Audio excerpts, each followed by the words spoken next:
Week 8, final match of Week 8, actually, specifically. My name is WiredDragon, joined by my co-host Naolis for this last one. Hello, hello. I apologize for the meowing in the background. One of my cats is hungry and will not stop bothering me. While that famished cat is having the background, I'm hungry to get into this one. Obstagoons versus the Woobatman Incorporated. We're about to see two teams that I think have been showing that their setup is very much on one mon. I think one is definitely shown to have been more of an overperformer than the other, but I think it's going to be an interesting match between them, because of some of the type matchups that I think are a little more interesting in this one. Yeah, it's gonna be interesting. We've seen that Terra Steel come out of that Roaring Moon every single time, but it's that dark type is not going to stand well into this Volcarona either, and that Volcarona is the mon to beat. A couple people have managed to do it, but I'm curious to see if Nickel can as well. Yeah, let's peek at the team with the Volcarona on it. I've seen this team many times before. Minor changes over the course. It's going to be that Volcarona, still that Terra captain. I don't think anyone's surprised. And the Phalanx coming this week as a secondary. Yeah, this Phalanx has an opportunity to do the same kind of setup as the Volcarona does, but with that no retreat, and that Terra option to Terra can make it a real huge threat. There's also, not to mention, just Volcarona, as always, just going to be the Terra captain. It's just such a versatile threat with the option to Terra. It's honestly sometimes even unfair, I would say. Well, let's see if this unfair team can fight into a team that has brought a relatively fair same 6 every week as we head over to that Woobatman Incorporated. Still going to be those two dragon types being the Terra. Yeah, like I said, this Roaring Moon with that Terra Steel.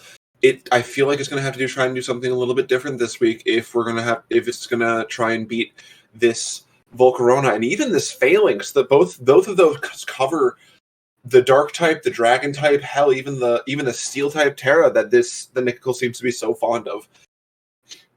Yeah, I think I mean, we can talk about these team sheets all we want, but we're not going to get anything done unless we get into the action of the battle. Those trainers are sitting in the room. Let's pop right on over. Bottom of your screen is going to be that Woobatman Incorporated, Roaring Moon, Noivern, the Sunflora, the Breloom, the Titan, and the Muck fighting against the Phalanx, Volcarona. I always say Cerulean in my head, Armarouge, the Indeedee, female, Iron Treads, and Murkrow being the 6. Now, this is the same 6 once again from Nickel, but we have seen in the last couple weeks him do some new things with it. He's been switching up his play. It's actually been doing some amount of work for him in that.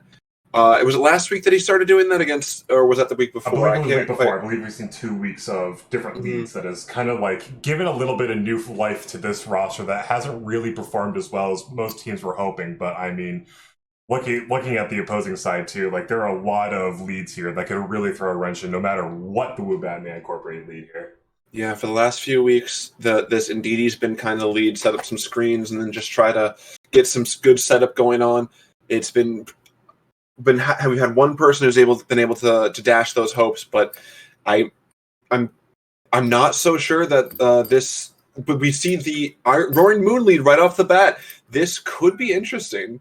Yeah, Phalanx being on the other side of the field, so arguably a better tight matchup. Immediately, Terra Fairy, the Dragon Dance will go off. No retreat does happen, so there will be 2 setup moves happening. And I mean, this is kind of a weird position, I assume, for Woobatman.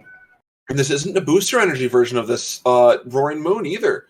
Double Dragon Dance gets blown up by this close combat coming out here. 100% super effective, and the Terra was committed there into Steel Muck being switched in.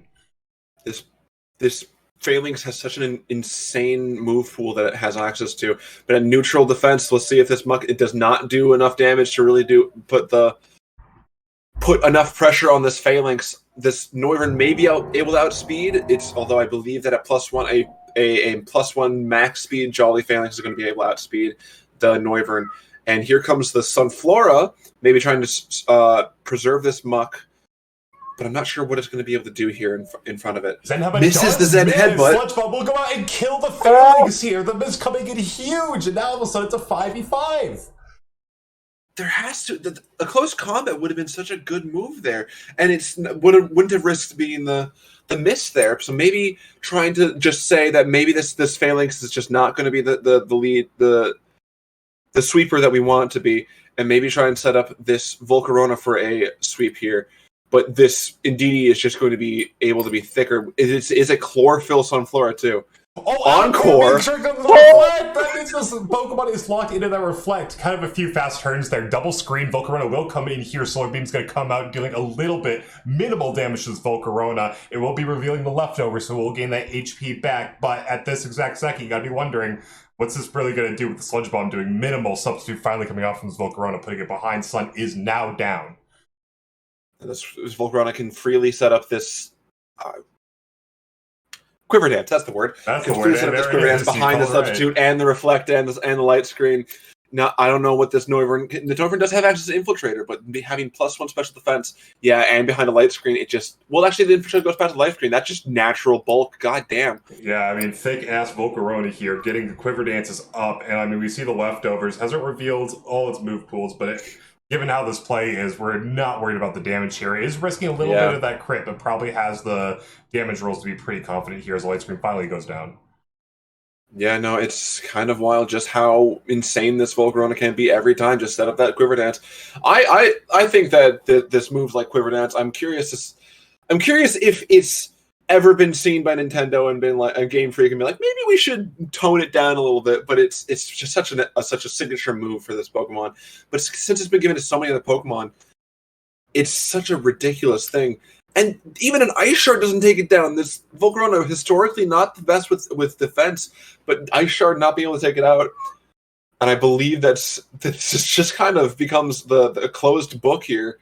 Yeah, we've seen this time and time again. Volcarona behind sub, Quiver danced up, and some trainers are just not equipped enough to prepare for this. And I mean, are we surprised to see this Volcarona keep clicking buttons? It's hard to even talk about the moves being come out, as it has just been absolute button after button, dealing incredible amounts of damage, Muck being the final Pokemon in here.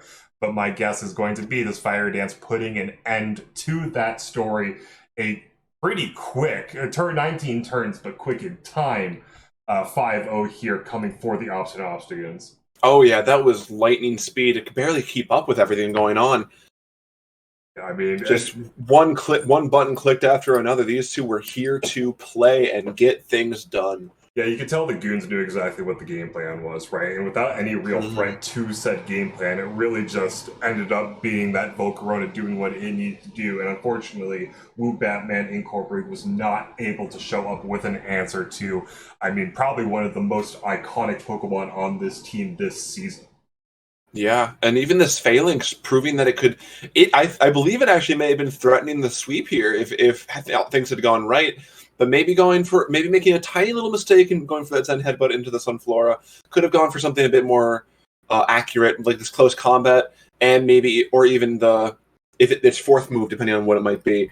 But it didn't really matter in the end with this Volcarona to be able to set up and do whatever the hell it wanted.